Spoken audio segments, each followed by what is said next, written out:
machine learned techniques to make sense of the world around us via imagery and or LiDAR. I've also worked with LiDAR and radar. But that was really close to me working in grad school, right? I did a lot of spectroscopy, and almost all the spectroscopy was informed by discoveries found via robotic telescopes doing automatic analysis of images, right? That is computer vision. So without knowing what the industry term computer vision meant, I learned a lot of computer vision in grad school. That was actually a lot of the day-to-day work of supernova discovery at the time.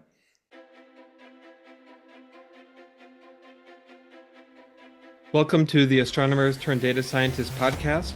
I'm Joseph Ahern, one of the co-hosts, and I've been a data scientist for 3.5 years now. And I'm Jeff Silverman, the other podcast co-host, and I've been a data scientist for over 10 years now. Man, I can't believe that. And with us today is a good old friend of mine from grad school, Isaac Shivvers. Welcome, Isaac. Thanks, guys. I'm Isaac Shivvers, and I guess I've been a data scientist for I think it's somewhere between 8 and 9 years now, so a little less than a decade. Awesome. Do you want to get started by telling us how you got into astronomy? Yeah, totally.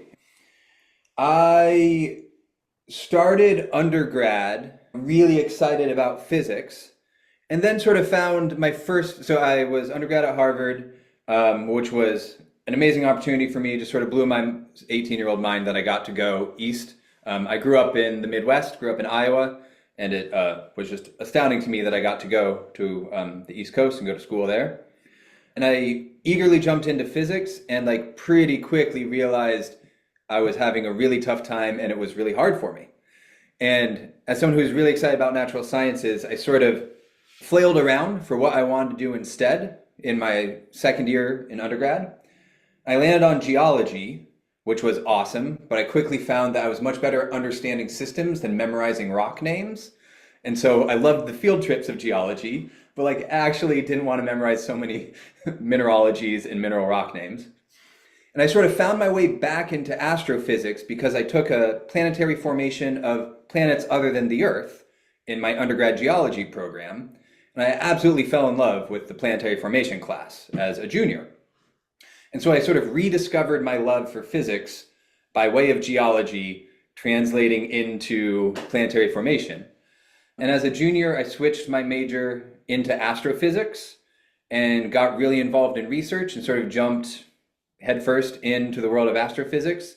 And I really loved it.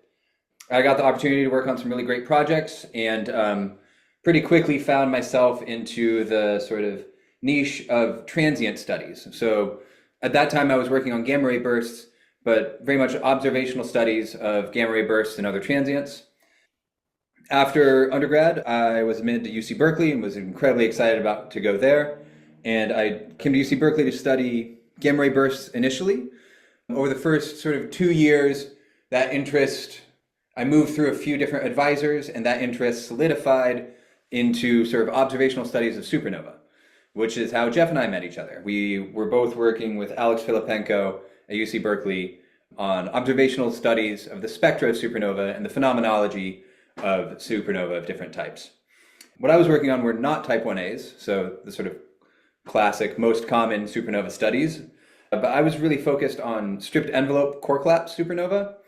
So I found a little niche of observational studies where I could, I think, sort of flourish. It felt good to find a niche that I really focused on that wasn't one of the incredibly popular niches where there was a lot of competition for every bit of data, where there was a bunch of huge collaborations. We sort of found ourselves working with small collaborations with a small group of people around the world on these little weirdo supernova that no one understood. And we'd find a few, do our best to understand what that meant and understand how to interpret the signatures that we saw. And I really enjoyed that. That's how I found myself into astrophysics. It was sort of me just following my passions. As an undergrad, I didn't go into it thinking I would be an astrophysicist. Started as a physicist, wanted to be more hands-on, tried geology, bad at memorizing stuff, went back to physics, found my way into astrophysics that way. So you seemed to be, talk very highly, very happily about your time in academia and the stuff you worked on, at least from knowing you at the time, I think that was mostly true, at least from my perspective. But tell us, your thought process going from that, finishing up your PhD, and then, right after grad school, you went into data science as a career, right? So Yeah, tell totally us, right. how you made that transition and what your thought process was there, making that. I'll be honest, I think me not even trying to be a professional academic post grad school is part of the reason why I have such rosy colored glasses looking back on it. Um, I think for me, when I was in my mid 20s and sort of finally growing up a little bit more every day, I realized about halfway through grad school that I was in grad school not because it was a career choice to be an academic. No part of that had ever actually entered my like 19-year-old mind when I was like, yeah, astronomy. Rather, I just thought supernova was cool, or supernova were cool. I thought the phenomenology of astrophysics was amazing, and I was really excited by it. And I was just given an opportunity to keep thinking about that. So great, I did. I think about halfway through grad school, I really internalized that that had been a career choice. And I started really paying attention to what does this career look like? 10 years from now, what am I doing? And I looked at the professors I was working with, who are by every measure incredibly successful examples of academic careers at UC Berkeley, people who were just crushing it. And they seemed stressed out, and they seemed like they worked really hard in an incredibly competitive field for moderate benefits. And I was like, okay, if this is a career choice, this might not be the career for me. I'm not sure that I am the person who is really motivated by the work of academic study to have that be my primary sort of compensation for the work. I think there was sort of a tone shift for me as I started to view astrophysics as work, a career, instead of a passion I was pursuing. And I think it felt to me like a practical choice, both looking at, I was doing fine in grad school, but I was looking at some of the professors I worked with, and I wasn't doing as well as they did in grad school. And they were at UC Berkeley, and the field has gotten only more competitive since then. I was surrounded by truly brilliant peers, and I was comparing myself to them, and I was like, wow, I know I'm smart, I'm here, I'm doing good work, but I'm not the smartest one in the room. And one of us get the tenure track job that we're all excited for. Only one. Like, there aren't that many jobs to go around. So it felt like a really boring adult practical decision. Like, this is not the career for me.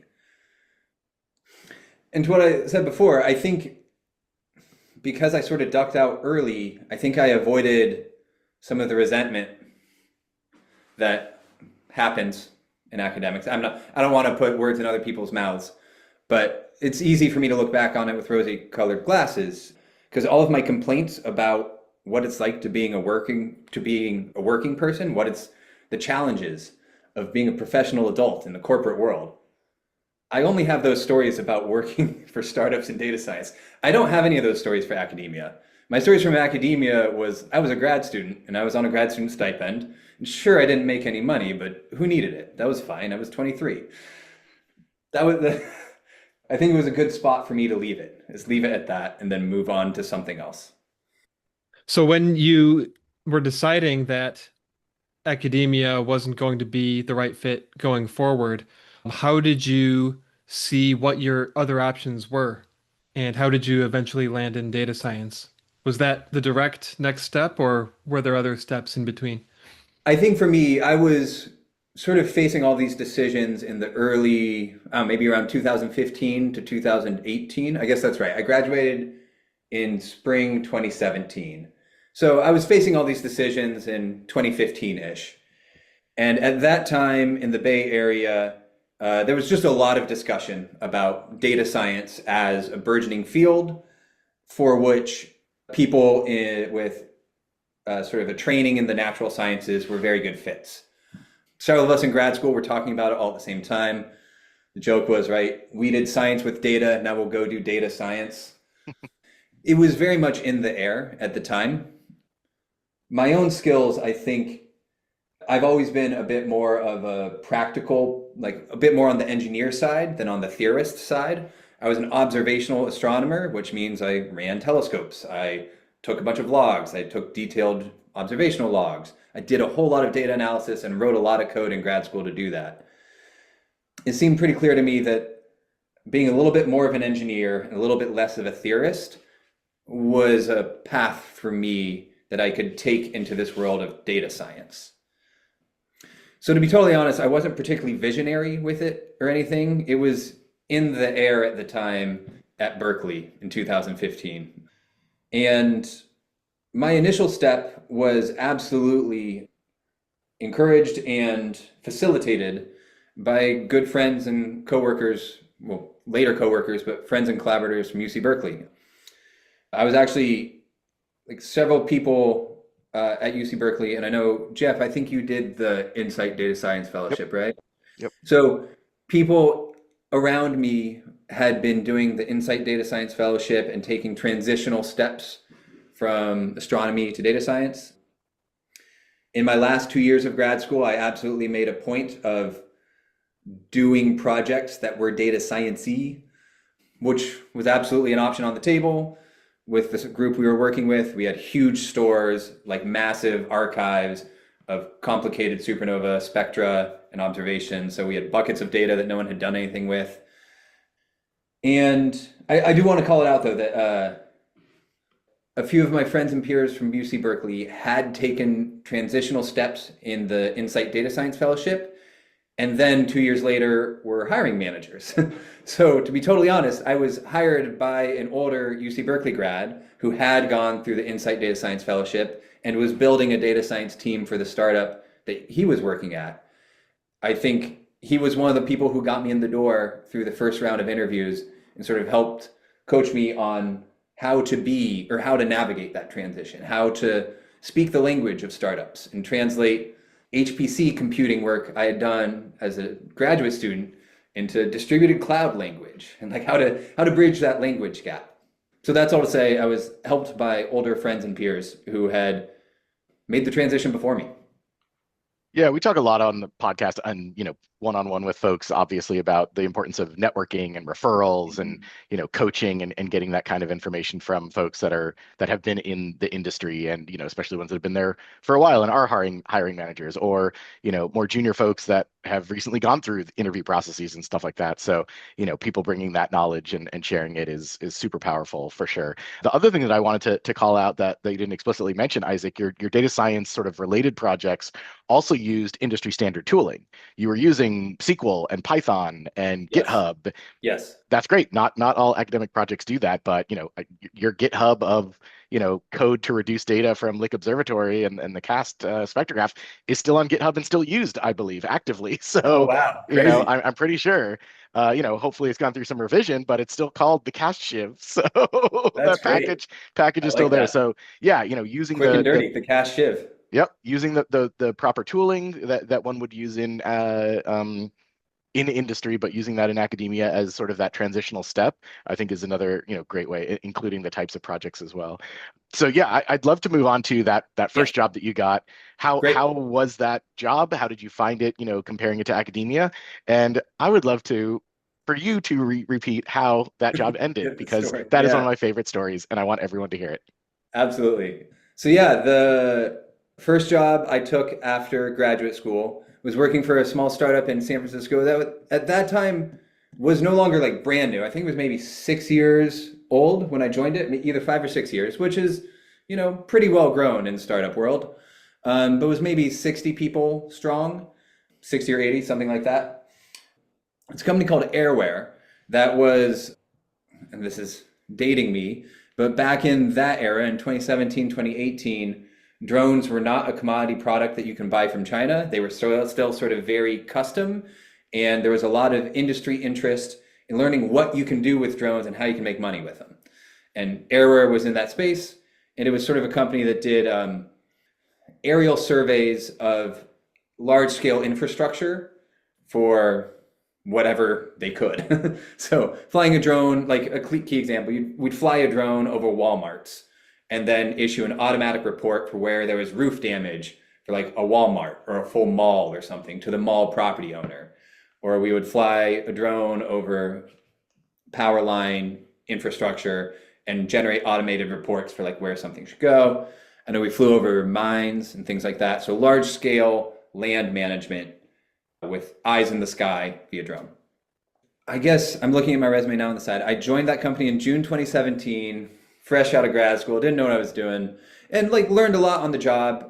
Was working with a team, only one other former astrophysicist, but two other former academics from other worlds, from the mostly robotics world, I think. The other two guys on the team, the data science team, were roboticists. And we were doing a lot of proof of concept work that was interesting, but like never seemed to actually become part of the product. Basically, I think we were we were sort of a strike team to do cool proof of concepts that they could talk to investors about, but like no one had any intention of actually selling to anyone. But as I understand it, there was some profound mismanagement of funds, and the company had grown really fast and sort of grown past its support. And then I was there for about a year and a half, and some of the more senior folks had left, including my friend and peer friend and sort of advisor who had hired me into the company. He had moved on to another job. I was still there a year and a half later. It seemed like there was a little bit of blood in the water. Some of the best people at the company seemed to sort of be moving on. But I didn't know what was going on. I was just still like, oh yeah, I'm getting paid. And like, those are drones. I was still just very much in the startup mode. And I remember I came to work on a Wednesday, and the office was in SF, and it was still fully in office. Like, this is pre-COVID, so we were in the office every day. And I was on a small team that reported directly to the CTO. And the CTO was just acting real weird. And he like left at 3 after a couple of like closed door meetings, which is not common in a small startup with an open floor plan. It's not common to have like C-suite closed door meetings. So we were like, all right, whatever. We finished the day. And then I think all day Thursday, there were several obviously really important quiet meetings happening in the back rooms, and none of us knew what was going on. And then at like 8 p.m. Thursday, we were told to come into the office, required in-person all hands at 9 a.m. on Friday morning, which was just like not anything that had ever happened at this company before. It was really weird. So we did.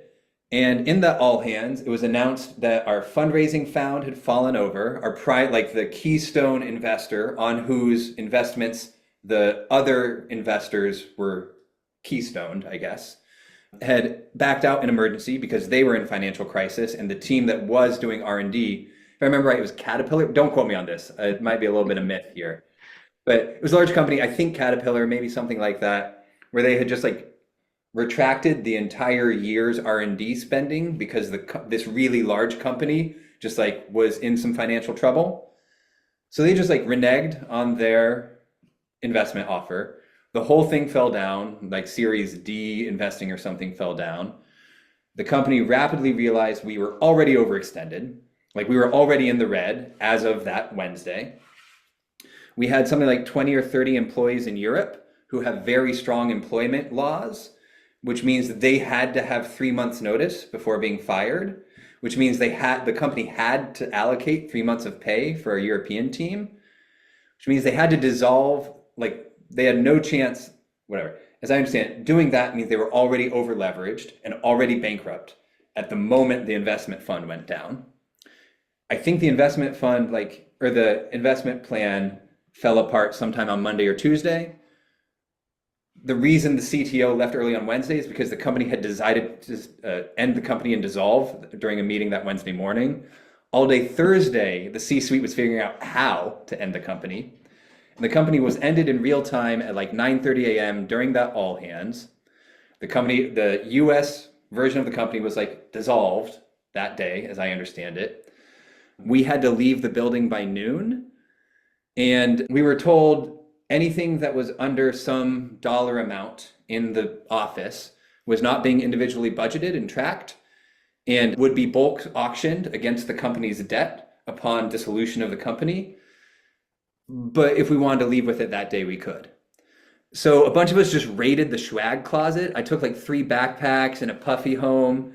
I took a 3D printer and a pull-down chop saw, because it was a drone company, right? So we had a 3D printer. They had a bunch of carbon fiber stock. We had like a small wood shop. Like I took a nice, I guess you call it a chop saw home. I like I fit everything I could into a big box that I took home on the BART that day. Um, and we were told to cash, like we were fired that day, right? With no notice. All the US staff were. And we were told to claim our severance checks as soon as we could before the bank account went dry. Because as other debtors came calling in the next week, as the news spread, the bank account would run out and the company was bankrupt. Like the company was bankrupt as of that announcement. So we all like logged into our bank accounts that day and like cashed our severance checks on Friday while the company dissolved. And we took a few shots of Fireball and went home with whatever we could carry. I love that story. I remember you like giving me play by play as that was going on. Cash your checks, grab whatever you can, no longer a company. So, It was I'll ask bonkers. the quick follow up here is, what was your, mental and emotional reaction? How did you bounce back? That seems, it's a Yeah. great story, 8 years on, but at the Yes. time, after your first job out of academia, I can't imagine. I mean, we talked at the time and I know it was not a great time. Oh yeah, it was very stressful. It's fun to talk about in retrospect, but it was very stressful.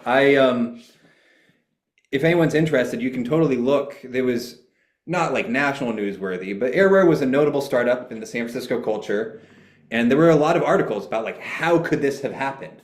I'm sure you can go find TechCrunch articles about Airware's bankruptcy. And please forgive me if I misrepresented any part of that. Again, it was 8 years ago, and I don't actually have that TechCrunch article at hand. This is probably a little bit of myth in my retelling. But what really helped is that I was in it with 30 other good technical peers, right? Like I didn't get fired. The whole team was dissolved. And the local market of talent was like every headhunter in the Bay Area knew they're like, oh, hey, Airware, this notable company that has really good folks on its staff, just went dissolved and they're all looking for a job and they're all desperate. So headhunters came calling.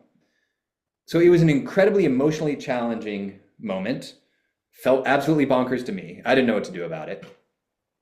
But because it was noteworthy, I think it means that I talked to recruiters that otherwise I never would have had an opportunity to do so. I found it easy to identify and follow up on leads to make a next step. I think it sort of pushed me out of my comfort zone. If Airware hadn't fallen apart, I probably would have stayed there for 3 or 5 years. And I probably wouldn't have been challenged to like make that next step and learn something new, learn a new domain, expand.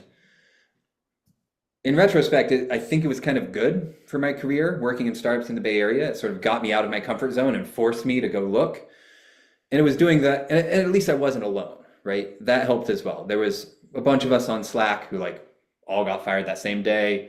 We were all talking to each other and referring recruiters to each other, trying to connect our friends with opportunities as they came across our plate. So there's a lot of camaraderie there, which I think made it way better than it would have been otherwise. But I will own, it was very stressful. I also think it helps that I was still pretty young. I guess I was not yet 30, late 20s when that happened. So I was like, I thought it was kind of funny. And it is a good story. I'm glad I have that story. I really hope it doesn't happen to me ever again. I am not in a position where I want that to happen again right now. Yeah. So where did you end up next? And, maybe Yeah. the next few years, how did those go with your career? Yeah. To summarize a little bit more, I guess I moved to another really small startup that was doing also, this will be a trend I talk about a lot here, is sort of focusing on computer vision. So machine learned techniques to make sense of the world around us via imagery and or LiDAR. I've also worked with LiDAR and radar. But that was really close to me working in grad school, right? I did a lot of spectroscopy, and almost all the spectroscopy was informed by discoveries found via robotic telescopes doing automatic analysis of images, right? That is computer vision. So without knowing what the industry term computer vision meant, I learned a lot of computer vision in grad school. That was actually a lot of the day-to-day work of supernova discovery at the time. So I've sort of found my way into the industry niche one would call computer vision. And I've tried to stay in that pretty closely. I find it really interesting. I think it's a good match for what I like. So after working in drone imagery from Airware, I switched to working with drone LiDAR, or a company called Enview that did drone mounted and airplane mounted LiDAR surveys, also for large scale land management.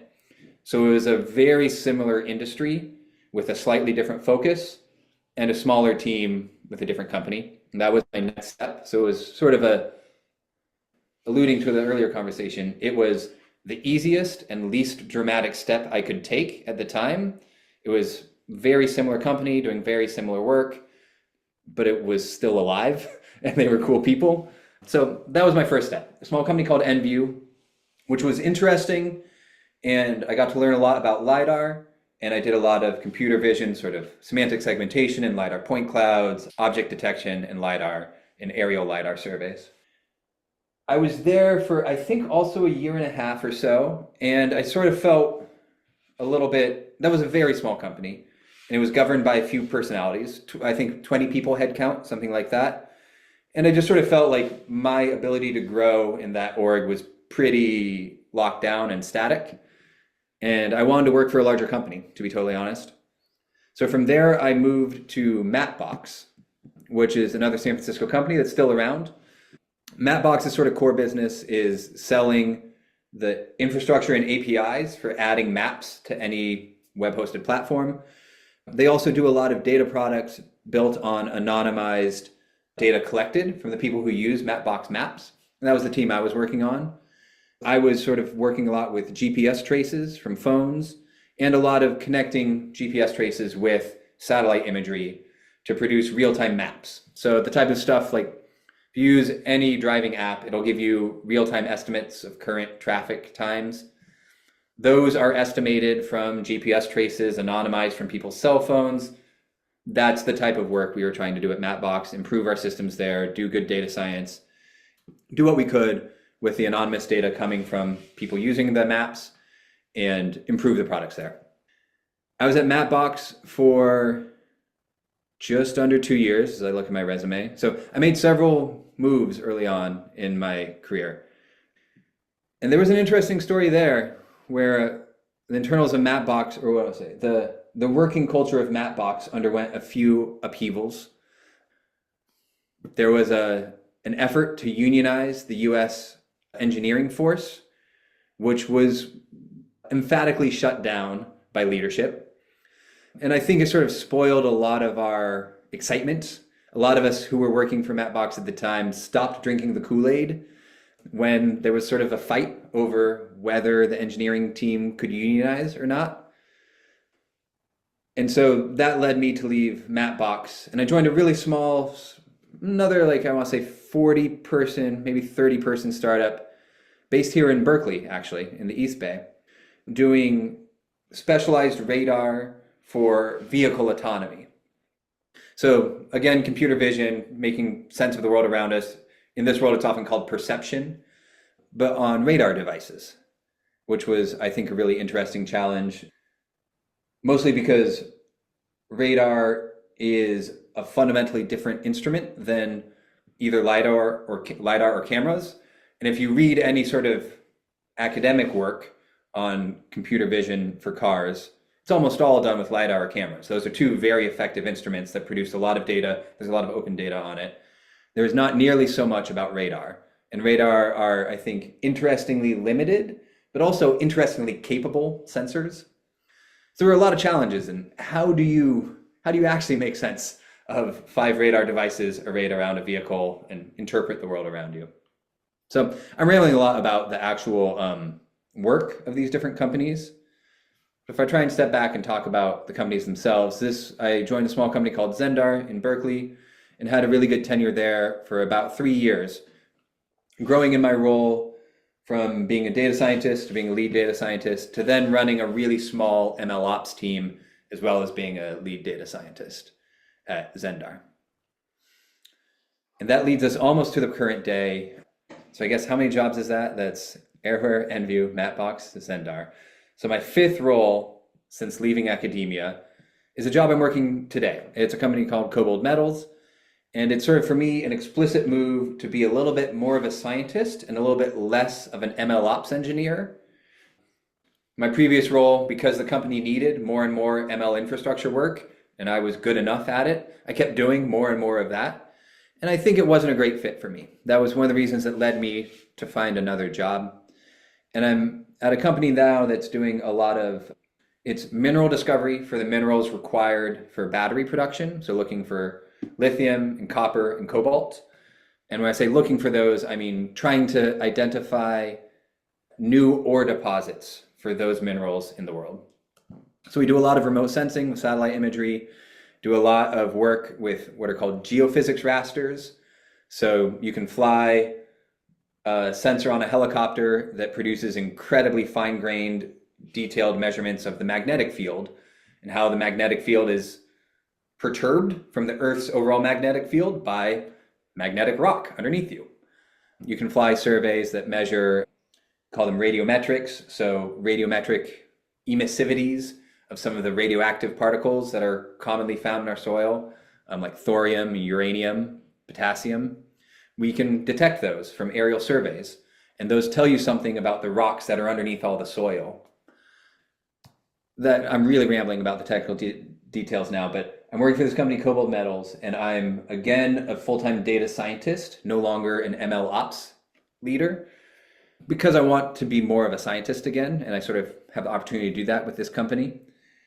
We're working a lot with aerial and satellite surveys to try and guide exploration efforts to find new deposits of battery critical minerals around the world. Cobalt Metals. So, one thing that I've heard from a lot of people interested in data science jobs is that they are specifically interested in remote sensing or computer vision related jobs. And I honestly don't know if it's because it's hip and trendy because self-driving cars are awesome, or if people see, like, more easily see that direct connection to astrophysics, especially like imaging survey type data astronomy work that you called out. So I'm curious, for those people, what is your advice specifically for, new grad or undergrad that wants to get into data science, but specifically computer vision? Is it, it's a great field and it's growing? Is it, if you've done an imaging survey, you're going to be great? Is it, it's one of many other types of data science roles I'm sure you're qualified for, which is usually my answer, but that's because I haven't worked in computer vision stuff. Yeah, good question. First off, you're right. It's one of many roles that you're probably very qualified for. Industry is big. Industry has a great many needs, a lot more needs than the academic industry does. You'll be able to find a wide diversity of jobs for which your skills are required.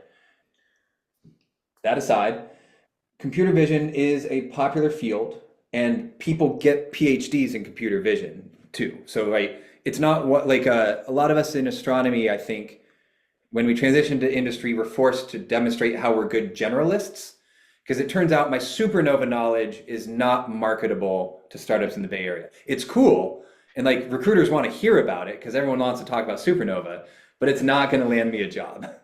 What lands me a job are the practical skills I learned so that I could study supernova. And one of the hard things with computer vision is you'll be competing with people who got a PhD in computer vision. There are PhDs for that now. So your skills as a generalist will sometimes, you'll just be outcompeted because while you were learning astronomy, someone else spent 6 years learning computer vision. They're going to know more about it than any of us do in astronomy. That's real. But I do think there's a really interesting path here in that a lot of astronomy work really is computer vision at its heart, right? We are dealing with photons. That's almost, we all know multi-messenger physics, etc. To first order, photons are what we get from space. That's what images detect. This is the same problem. So your skills in dealing with large raster data, so pixels instead of tabular data, that's often a skill we learn in grad school in astronomy, I think. If you're dealing with raster data, so if you're dealing with grids of numbers instead of rows of numbers, at the heart, you're kind of doing computer vision. That's the meaning. I call it computer vision because that's the industry jargon term. But the real technical divide here, I think, is, are you dealing with rows of data or are you dealing with arrays of data? And if it's structured arrays where there exists real spatial correlation, i.e. pixels next to each other probably look like each other, then that's computer vision, whether or not it's an RGB image or not. The challenges, the technical challenges there are the challenges that I call computer vision. So if you've worked with those a lot in academia, I think you'll be in a good spot to be competitive with roles in computer vision. And I do think there's a niche that we as astronomers are better suited than the people who got a PhD in computer vision. It might not be self-driving cars. I've worked for self-driving cars only because I worked for a radar company. It turns out radar interferometry is the same thing as radio wavelength interferometry at the VLA, for example. And it turns out the people who got computer vision PhDs did it with RGB images and LiDAR point clouds. They have not thought carefully about the photon physics that govern long wavelength, radio wavelength physics. They have not thought carefully about really high energy photon physics and how to detect those, like with gamma rays. They have thought a lot about RGB images and point clouds. There are absolute exceptions to every rule. I found myself to not be competitive for like working for Waymo with LiDAR point clouds and RGB images. People got PhDs in that. What I did find myself competitive for are other sensors or other weird things. Like my computer vision jobs have almost all been not RGB images. At Mapbox, I worked with how do you integrate cell phone traces and the density of cell phone paths, like density of GPS traces coming from cell phones, with satellite imagery. And I used pre-calculated out-of-the-box satellite imagery deep networks that real computer vision experts had trained. But I did the work to integrate those with this profoundly different data type, which are GPS traces. At Zendar, I was working with the interferometry between multiple radar devices so as to build a 3D view of the world around you. So those aren't point clouds. It turns out it's a fair approximation at LiDAR wavelengths that the world is composed of point reflectors. It's a terrible approximation at the millimeter wavelengths of radar. The world is not composed of point reflectors. The world is composed of smoothly varying surfaces that you need to understand. And so that's all to say, the technical challenge of how do you make maximum use of a distributed radar array on a car, totally different set of challenges than how to use a LiDAR point cloud. And the PhDs in computer vision were not necessarily more expert at those challenges than I was. And again, at Cobalt, it's a different niche. I'm working with these raster images, but they're not from CCDs with an RGB detector. I'm working with raster images that are reconstructed interpolations of the measurements of the local magnetic field gradient. The internal properties of how gradients of the local magnetic field behave, not the same as the photon field around us that's measured with the CCD. So that's all to say, I think there are a lot of computer vision jobs that are a bit more the physics side. It's not this abstraction of the sensor, which is it turns the world into a really clean data product. That's a domain in its own right where I'm sure I'll talk to people here who absolutely crush it in self-driving cars and are competitive for jobs dealing with images in LiDAR. But as an astronomer, you do a lot of different types of data analysis with a lot of careful thought about the physics that give rise to the signal that you're observing. And there exist quite a few jobs in industry where you have to do the same. And your physics knowledge will give you an upper edge compared to the people who did not study nearly so much physics and were really focused on the computer vision problem, which is 100% downstream of the camera. They are not thinking about the physics of radiation transport, or how photons work. If you're doing computer vision with a well-proven RGB camera, you can just, that layer of abstraction, the camera produces RGB images. You almost never need to reach past that abstraction and understand the physics of photons if you're trying to build a neural network that steers a self-driving car. Trying to build a neural network that makes sense of different types of rasters, then you need to do the physics too. And this is a long rambling answer, but I want to say that there exists probably fewer of those jobs than the self-driving car jobs, but they are out there and they are really hard to fill. And I think astronomers are a good fit for them. And if anyone's listening to this and interested to talk to me, harkening back to the start of this conversation, I'm here because peers and friends and mentors helped me make that transition. I'm absolutely and always happy to talk to people one-on-one, and I would be ecstatic if you reach out to me by email and we have our own chat. Peer support is a big mechanism by which we all sort of bridge this gap between industry and academia. So perhaps for those who have been doing astronomy but haven't been doing the type of projects that might relate well to computer vision, but are still interested in looking into that niche, Yeah. are there any sort of projects that you might recommend, like as a first step into computer vision, or maybe different parts inside of computer vision, like object Yeah. detection or something like that? What would you recommend as Totally. like to get the ball rolling? There's so much open and public satellite data because there's so many publicly funded satellite missions. So you can download images from NASA that are really interesting and offer a few interesting challenges. So I encourage people to, I think starting with a satellite image analysis, where doing object detection of things like cars or airplanes in satellite images is an interesting challenge that sort of will help you wrap your mind around how you, like when I say object detection, usually that means you're either putting a point on the objects you care about or you're drawing a box around them. And so input for that problem is your image, and output is a list of points or a list of box edges. There's quite a bit to wrap your head around. How do you draw a box from an image? That's an interesting, I think, problem to really play around with. Honestly, I found, in addition to doing that, or perhaps before doing that, I recommend someone try what I call a semantic segmentation problem, which I think in its implementation is a little bit easier to wrap your head around because the input there is your pixels and the output is a prediction for every pixel. So your input is an image and your output is an image. And so it makes it easier for me to sort of think about how to connect those two, the input to the output. I'm rambling a little bit, but to be practical, look for open tutorials on open public satellite imagery that do object detection and or semantic segmentation. Those are the jargon words to search for. A clean semantic segmentation problem, for example, might be, they call it land use segmentation.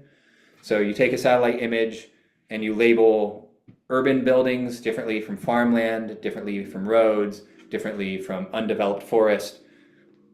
Another fun one that sort of is another level of challenge is predicting road networks from satellite imagery.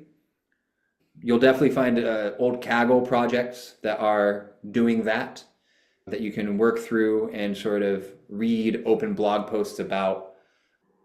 Harking back to our earlier conversation, like Jeff made the point, that wrapping your head around the standard tools of the industry is absolutely key to being able to sort of navigate this transition well if you're in a very compute heavy role, which I was, right? Like I'm a very software engineering type of data scientist. And to that point, I strongly recommend you learn the basics of PyTorch and think about how to write training loops for deep neural networks and think about the roles of the sort of abstractions common in deep neural network training are. So what does it mean to have an optimizer? What is your loss function? How does that, how do you construct a training loop and how do you monitor training? How do you just sort of do the practical work of training one of these large networks for any of these tasks is really valuable. And there are a lot of really great tutorials and blogs online on how to do this. PyTorch is an excellent tool, and I think that's the starting point that everyone should start with if they're doing it for the first time today. There's so much hype about AI coding agents, but especially when you're learning a new library or a new tool for the first time, they're becoming incredibly powerful. So I encourage people to, if they're finding it challenging to wrap their head around the concepts of how to do this sort of work hand in hand with an AI coding agent to separate the conceptual understanding, which you need to have, from the practical understanding of how to write the code right, so that you can learn them. So it's not all on you to learn both at the same time. You can work with a coding agent that will help you do the code to, plug it in together correctly, while you focus on learning the concepts of what the training loop is and how it interacts with the different moving parts and the abstractions required to achieve a fully trained deep neural network. So to boil it down, use PyTorch, look for Kaggle competitions that rely on satellite data, and keywords are object detection and semantic segmentation. That's great. I'm guarantee people are going to be Googling those and looking up those old Kaggle challenges, because like I said, I've gotten a lot of people that are asking me about these kinds of roles. And I'm like, well, I know a couple of people who do this, so we'll get at least one on the podcast. So there we go. Awesome. All right. So we're getting towards the end here. We, like to throw it back to you and see if there's anything that you want to add that we didn't get to. One thing I think could be interesting is, maybe where you see the field of computer vision going. Is it just, self-driving cars are getting smarter and better? That seems to continue to chug along. But, I think a lot of what Cobalt is doing about remote sensing or even some of your previous companies of meshing the very quote unquote standard LiDAR plus camera with these other detectors, and what can we learn from that? So, where do you see, whether either Cobalt specifically or a more computer vision type subset of data science kind of going in the future? Yeah, I think for the sort of classical computer vision, so images and LiDAR, really the current momentum of the field is how can we make use of unlabeled data? Like the bottleneck now is that it takes real time to bake human knowledge into your labeled training set. There were years for self-driving cars where they hired thousands of people to draw boxes around pedestrians in every scene. And that has been the bottleneck for a long time, right? Like there are really complex scenarios in the world that you need your system to be able to handle. And trying to label enough data set to represent the complexity of the world is a challenge. And right, so the breakthroughs with recent large language models, that dates me, large language models in the last 5 years, has been on making maximum use of effectively unlabeled data. And that's a huge question mark in computer vision, is how do we learn the structure? How do we pre-train a network that makes it incredibly capable at general tasks on just all of the images ever taken? How do you pre-train a network on LiDAR point clouds and learn the structure of things, and then use that pre-trained network to tell you what things are people or not, right? So there's a lot of recent work over the last few years on a few really promising avenues for pre-training massive neural networks to understand the complexity of the world from unlabeled data. That's definitely an avenue that will continue to see growth. Generative pre-training, predict the next word, was the breakthrough, you call it proxy problem or unsupervised problem, that has unlocked the structure of human language into large language models and made the written word broadly defined the entire training data set for ChatGPT. I don't think the computer vision industry has found any single golden ticket problem like that, where you can pre-train the network to solve a problem in an unsupervised way that teaches it really valuable skills for other use. There's a lot of work to find those problems, and there's a lot of work to practically make use of the problems we can define and do what we can to pre-train. And there's a lot of challenges in how do you then take what networks we do pre-train and make them maximally effective for the actual problems at hand, right? So I think that's just sort of saying that I think computer vision's a few years behind natural language in the world of AI, but what OpenAI was working on 5 years ago is what the computer vision industry is trying to do with images now. I think it's a harder problem because it's 2 or 3D instead of linear. Images are less well structured than the written human language is. There are a lot of you can theorize about different ways why it's harder in computer vision, but I think that's the big trend. I think smaller trends allude to your second point. I think there's a lot of industries that have problems that are amenable to the skills and techniques of computer vision, but they're not tech industries in the Bay Area, so they haven't hired computer vision nerds yet. Or like Waymo is run by Google. They hire the computer vision kids, and they are swallowing up everybody who gets a PhD in computer vision. So smaller companies elsewhere that like would take advantage of satellite imagery if they just knew how, want to, right? And the success of the really big tech companies in doing this has sort of communicated that it's feasible or possible to other industries like mineral exploration, right? Turns out geologists didn't used to care about computer vision, and now they do.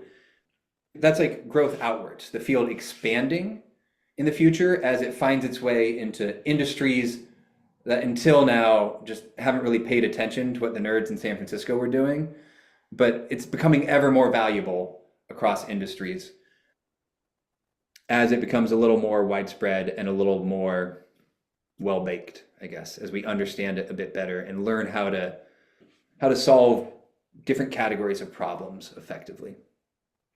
So that's my answer. It'll grow up into unsupervised pre-training, and it'll grow out into a lot more industries that until now just don't have the expertise to take full advantage of computer vision tasks. That's awesome. Well, the future is bright for computer vision. Yeah. Hopefully not too bright, not too saturated. Yeah. Thanks so much for listening to the Astronomers Turned Data Scientists podcast. Please subscribe so you can find out when we release future episodes. And thanks to the American Astronomical Society for sponsoring us, and thanks to our guest today, Isaac. Thanks for letting me just come on here and talk at you for a while. This was really fun. Thank you. It was a pleasure.